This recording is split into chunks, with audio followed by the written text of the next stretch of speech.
বহুদলীয় গণতন্ত্র প্রবর্তনের জন্য শহীদ রাষ্ট্রপতি জিয়াউর রহমান স্বাধীনতার পর থেকে, স্বাধীনতার ঘোষণা থেকে তার শাহাদত বরণ পর্যন্ত অনেক ত্যাগ স্বীকার করেছেন।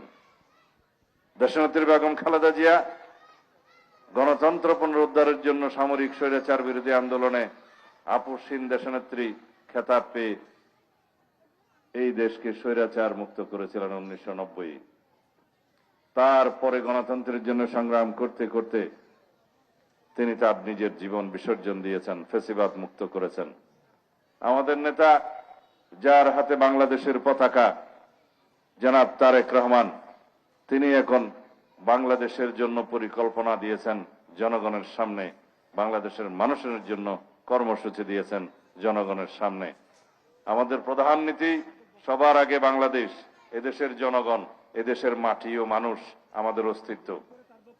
সুতরাং আমরা আগামী নির্বাচনে 12ই ফেব্রুয়ারির জাতীয় সংসদ নির্বাচনে, যে নির্বাচন বাংলাদেশের ইতিহাসের সবচেয়ে গুরুত্বপূর্ণ নির্বাচন, সেই নির্বাচনে আমরা দেশের শক্তির পক্ষে থাকি। দলমত নির্বিশেষে সবাইকে আহ্বান জানাবো, আমরা দেশের গণতন্ত্রকে শক্তিশালী করার জন্য এইবার আপনারা ধানের শীষের পক্ষে একটি ভোট দেবেন। অনেকেই প্রশ্ন করতে পারেন, আপনারা প্রতিদ্বন্দ্বিতা করছেন কাদের সাথে, তাদের বক্তব্য কি, তাদের কর্মসূচি কি? আমি জানি না তাদের কর্মসূচি কি, কিন্তু তাদের বক্তৃতা বিবৃতি যা দেখা যায় সেখানে শুধু ধর্মের নামে তারা রাজনীতি করতে চায়, ধর্মের ওসিলায় তারা ভোট চায়। আমরা সবাই নিজ নিজ ধর্ম পালন করি।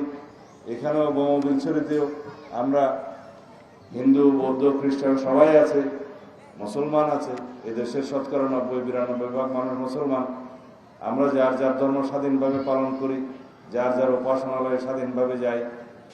সুতরাং ধর্ম রাজনীতির একটা অঙ্গ হতে পারে, তবে শুধুমাত্র ধর্মের বাহানায় কেউ কেউ জান্নাতের বরাদ্দ দিচ্ছে, সেই বাহানায় যেন আমরা বিভ্রান্ত না হই। কারণ এদেশের মানুষ, এই সমস্ত ভূখণ্ডে যারাই আমরা বসবাস করি, ধর্ম, বর্ণ, জাত, পাত, ভাষা, সংস্কৃতি নির্বিশেষে আমরা সবাই বাংলাদেশী। এদেশের মানুষ, আমাদের সবার অধিকার সমান, সাংবিধানিক অধিকার সমান, গণতান্ত্রিক অধিকার সমান। আমাদেরকে মানবাধিকার এবং গণতান্ত্রিক অধিকার সমুন্নত করতে হবে, প্রতিষ্ঠা করতে হবে। সবাইকে বাংলাদেশের মালিকানা ফেরত দিতে হবে। সুতরাং এই দেশে যাতে আর কোনোদিন ফ্যাসিবাদের উৎপত্তি না হয়, অগণতান্ত্রিক শক্তির উৎপত্তি না হয় এবং স্বৈরতন্ত্রের কোনোদিন যেন উৎপত্তি না হয়, সেরকম একটি সংবিধান আমাদেরকে সংশোধনী আনতে হবে। সেরকম গণতান্ত্রিক প্রতিষ্ঠানগুলোকে শক্তিশালী করতে হবে, যাতে করে এই গণতান্ত্রিক প্রতিষ্ঠানগুলো গণতন্ত্রকে পাহারা দিতে পারে, সাংবিধানিক প্রতিষ্ঠানগুলো গণতন্ত্রকে রক্ষা কবচ হিসাবে কাজ করতে পারে। সেই জন্য আপনাদের প্রতি আমার অনুরোধ, আগামী দিনের যে নির্বাচন, এই নির্বাচন হচ্ছে বাংলাদেশের বাক বদলে দেওয়ার নির্বাচন, আমাদের আপনাদের সবার ভাগ্য পরিবর্তনের নির্বাচন। এই দেশের সবাই সাম্য, মানবিক মর্যাদা এবং সুবিচার চায়, সেটা প্রতিষ্ঠা করার নির্বাচন আগামী নির্বাচন।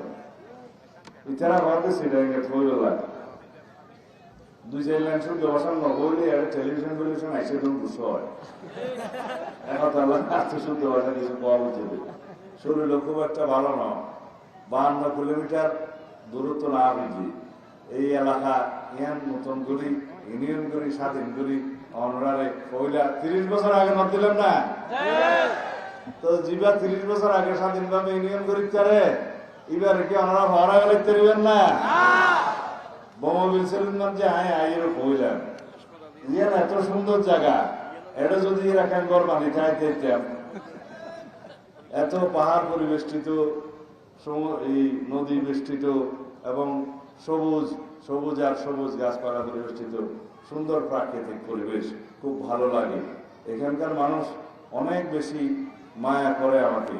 আমি এখানে আগে যখন জোয়ান ছিলাম, ও আবার শুদ্ধ ভাষা বলে মনে যে এত জোয়ান ছিলাম, এত ব্রিজ পাড়াইলতি আঁড়ি আঁড়ি আঁড়ি আঁড়ি সমস্ত জায়গার মধ্যে গণসংযোগ বুঝি। ফুলর মালা লইতে লইতে লইতে লইতে এটা চেহারায় মরতে মরতে কেটে খুলে গিয়ে আর তো মনত আছে এটা মাথা মরে খাইন্দালার মধ্যে আশা খাই ফুরিয়েও গেলাম